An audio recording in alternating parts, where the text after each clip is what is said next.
Nah, di sini juga ada semacam lumpang batu. Tapi lumpang batu ini dalam artian kecil. Jadi lumpang batu ini tidak berfungsi sebagai lumpang batu pada umumnya untuk menumbuk beras, untuk menumbuk biji-bijian, rempah-rempah, dedaunan. Tapi lumpang batu kecil ini biasanya untuk sebuah ritual magis tentang perginya, tempat berkumpulnya para tetua dalam memecahkan segala persoalan, termasuk masa kerajaan, karena didukung oleh banyak sekali temuan struktur tembok istana bata kuno serta fragmen-fragmennya yang berserak di mana-mana dengan area yang cukup luas sekitar 15 hektar.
Ini Mbak, mangga. Iya, hutannya mangga semua.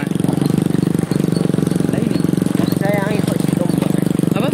Kembang. Iya, belum berbuah ya. Di sini. Padahal yang lainnya sudah berbuah.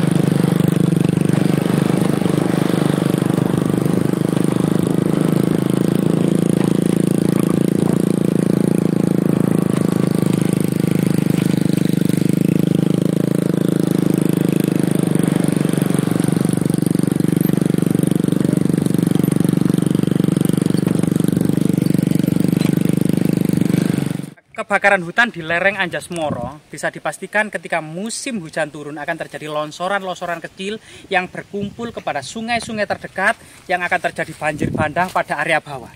Untung kemudian pohon jati ini menahan secara masif dari tanah aluvial ini.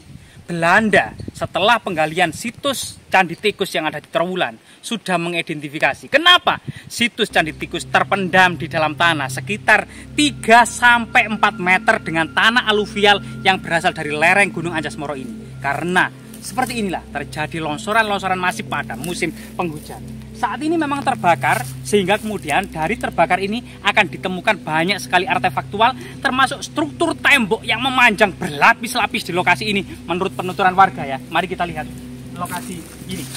Nah, di sini ada juga beberapa kumpulan batu yang sangat misterius ya. Diduga ini merupakan jejak peradaban Kabuyutan, semacam ada pemujaan kuno di sini, tempat pengikat binatang kurban untuk disembelih dan dibagikan kepada masyarakat sekitar ini pada masa prasejarah, terutama untuk kemudian bertemu dan berkumpulnya para tetua desa dalam memecahkan segala persoalan pada waktu itu ya. Nah, lokasi di bawah rindangnya hutan jati ini memang berada di lereng Anjasmoro. Nama Anjasmoro muncul dalam serat Damar Wulan. Diceritakan bahwasanya Damar Wulan adalah seorang abdi, seorang budak dari Patih Logender. Patih Logender sendiri memiliki 2 putra, Layang Seto, Layang Kumitir, dan 1 putri bernama Putri Anjasmoro.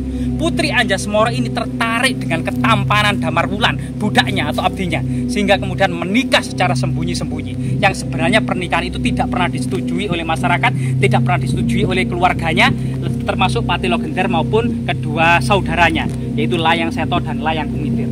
Namun dalam waktu yang bersamaan, Majapahit di bawah pimpinan Ratu Kencana Wungu terjadi huru-hara, yaitu belambangan atau yang dikenal dengan Minak Jinggo ya, penguasanya Minak Jinggo ini yang sebenarnya juga masih keturunan Raja Hayam Wuruk dari istri Selir. Ini kemudian menggugat dan menuntut dari Ratu Kencana Wungu yang dalam sebuah sayembara yang bisa mengalahkan Kebuh Marcuet itu akan menjadi istrinya. Namun kemudian ketika Minak Jinggo berhasil mengalahkan Kebu Marcuet, pemberontak yang ada di Majapahit, ternyata Ratu Kencana Wungu tidak mau menikah dengan siapa namanya? Yaitu penguasa Blambangan, yaitu Minak Jinggo. Akhirnya Minak Jinggo mengangkat senjata dan berperang dengan Majapahit yang dikenal dalam sejarah Paregreg Agung. Nah, ini kemudian muncullah Damar Wulan, seorang abdi ya, seorang budak dari Patih Logender ini membantu Ratu Kencana Wungu mengobrak-abrik istana Minak Jinggo di Blambangan. Namun Damar Wulan kalah karena kesaktian dari Minak Jinggo. Namun istri dari Minak Jinggo, Serong, atau berkhianat kepada Minak Jinggo, lebih tertarik kepada ketampanan dari Damar Wulan ya, yang kemudian membocorkan rahasia ilmu suaminya atau Minak Jinggo, sehingga kemudian Damar Wulan mengetahui rahasia kesaktian Minak Jinggo. Istri Minak Jinggo yang bernama Dewi Wahita dan Dewi Puyengan ini akhirnya kemudian setelah Damar Wulan berhasil mengalahkan Minak Jinggo, diboyong pula menjadi istri dari Damar Wulan, sehingga kemudian Damar Wulan menjadi suami dari Ratu Kencana Wungu, termasuk Putri Anjasmara, Dewi Puyengan, dan Dewi Wahita. Ini sebuah filosofi yang artinya Jawa Timur atau kekuasaan Jawa ini harus ditaklukkan atau dinikahi secara mulia agar kemudian tetap menjadi bersatu dan adil serta makmur ya.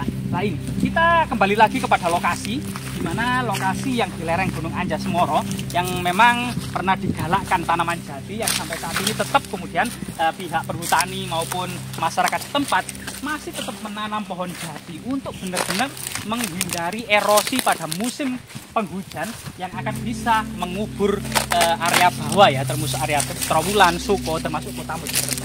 Nah, ini. Jadi memang kelestarian hutan itu menjadi tanggung jawab bukan saja warga sekitar hutan, tapi masyarakat yang jauh yang menjadi imbasnya, yaitu jauh di sana sampai Kota Mojokerto ya. Ini juga memiliki tanggung jawab untuk menjaga kelestarian hutan. Nah, di lokasi ini kita akan mendapatkan sebuah struktur batu alam yang sangat panjang serta tembok batu bata kuno. Tembok batu bata kunonya sudah kita temukan. Nah, di sini kita beberapa pohon jati ini tumbang ya, berserakan di mana-mana, serta kita bisa menyaksikan bagaimana abu warna hitam ini kalau musim hujan akan mengotori sungai-sungai kita menjadi airnya berwarna keruh kehitaman. Nah, ini di beberapa lokasi selain kemudian ada struktur tembok, kita akan ke kanan dulu. Di sini ada sesuatu yang unik, yaitu batu pecah. Batu pecah memang pada masa kuno kita juga mengungkap dari tradisi dan literasi yang ada, batu pecah ini sebagai simbol untuk memecahkan segala persoalan. Jadi para tetua, para penasehat kerajaan biasa berkeliling di sekitar batu pecah ini. Jadi batu pecah ini memanjang seperti punggung sapi. Memang batu ini tidak sengaja memang seperti sapi yang sedang tidur ya.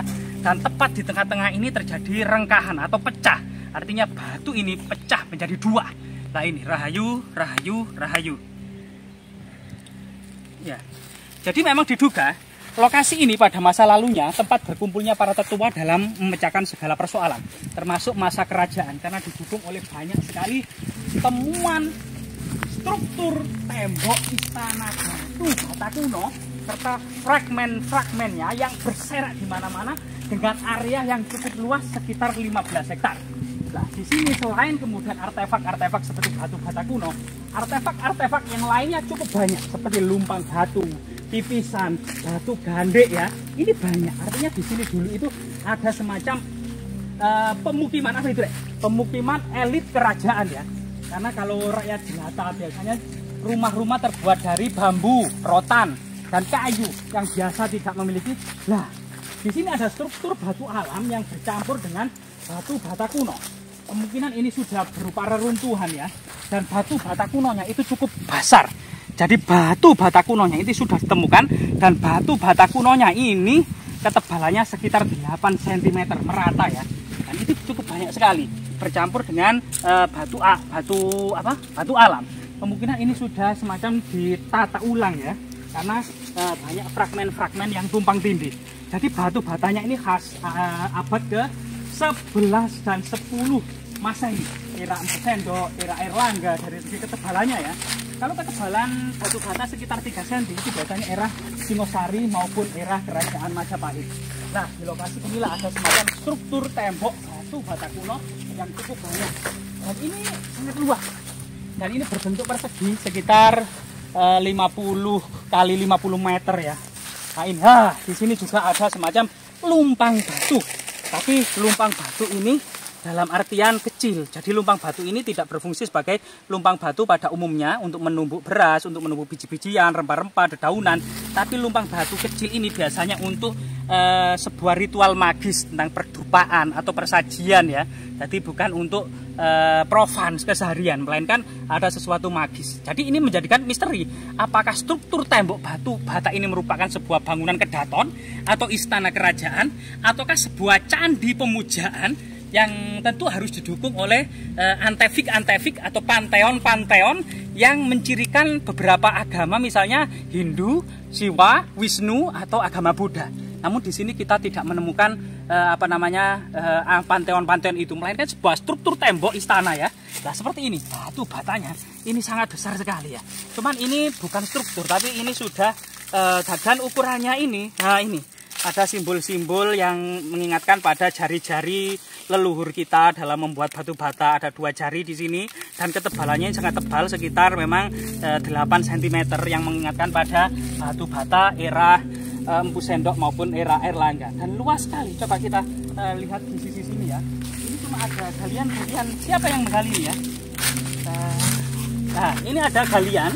Kemungkinan ini pencari harta karun, karena situs-situs seperti ini juga menjadi perburuan para, apalagi saat ini itu masyarakat sudah agak modern mengenal dengan metal detektor.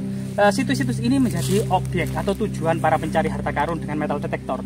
Ya mungkin seperti ini adalah salah satu bentuk galian yang dilakukan oleh para pemburu harta karun tersebut ya. Dan ini memang sangat disayangkan, dan hal seperti ini harus segera ditindaklanjuti oleh pihak masa Empu Sendok maupun masa Airlangga ya. Nah ini sesuatu yang sangat penting karena sekali lagi ini berada di lereng Gunung Anjas-Moro, dan lereng Gunung Anjas-Moro sendiri merupakan perbatasan 3 kabupaten atau 3 daerah ya, dan itu merupakan pusat-pusat kerajaan besar. Yang saat ini Kabupaten Mojokerto, Kabupaten Jombang ini pernah menjadi daerah dan istana dari Empu Sendok, Airlangga maupun Majapahit. Kemudian perbatasan kedua adalah Kabupaten Kediri, yang itu juga merupakan pusat kerajaan Daha dan kerajaan Kediri, termasuk Kota Batu dan Kabupaten Malang. Ini juga pusat kerajaan besar, termasuk diantaranya adalah Tumapel dan Singosari. Jadi Gunung Anjas-Moro ini telah memainkan peranan yang sangat penting tentang memori pada masa kejayaan Jawa Timur.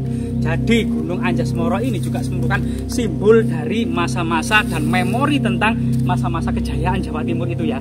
Ada lerengnya ini menghasilkan tanah yang subur, tanah aluvial yang membanjiri area-area sekitar, yang subur beras ini yang di sekitar Sungai Berantas ini, kemudian memunculkan kerajaan-kerajaan besar, Empu Sendok, Airlangga, Tumapel, Kadiri, Kahuripan ya.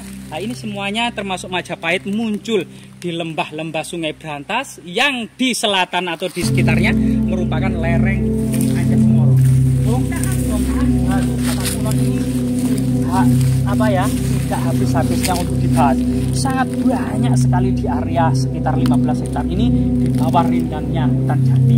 Semoga segera ditindaklanjuti oleh Balai Pelestarian Kebudayaan dan kita bisa mendapatkan sebuah bentuk dan nilai-nilai kesejarahnya, apalagi kalau di dalam tanah ini mengandung harta karun terpendam, sebuah prasasti yang menceritakan tentang kondisi pada masa lalu, kondisi lokasi ini. Jasmira, jangan sekali-kali melupakan sejarah. Lah, ini kita menemukan mangkok dinasti Tiongkok secara tidak sengaja, dan ini adalah keramik hijau dinasti Sung ya. Dinasti Sung yang mengingatkan pada dinasti Sung yang ada di Tiongkok abad ke-11 memang dan 12 Masehi. Dinasti Sung ini kemudian ditaklukkan oleh dinasti Yuan memang dari utara, yaitu Mongol. Pasukan Mongol menjebol The Great Wall of China atau tembok besar Cina dijebol oleh pasukan Mongol, memasuki dan menaklukkan dinasti Sung dari utara, kemudian dilanjutkan dinasti Jin ya dari selatan ini. Ya, bisa kemudian di-download film Pendekar Raja Wali. Ini adalah masa-masa penaklukan dinasti Mongol pada dinasti Sung Tiongkok ya. Dan ini adalah keramik yang cukup langka dan kita tidak tergeletak begitu saja di area ini. Artinya area ini selain menyimpan jejak istana, tinggalan istana kerajaan kuno, juga penuh dengan harta karun.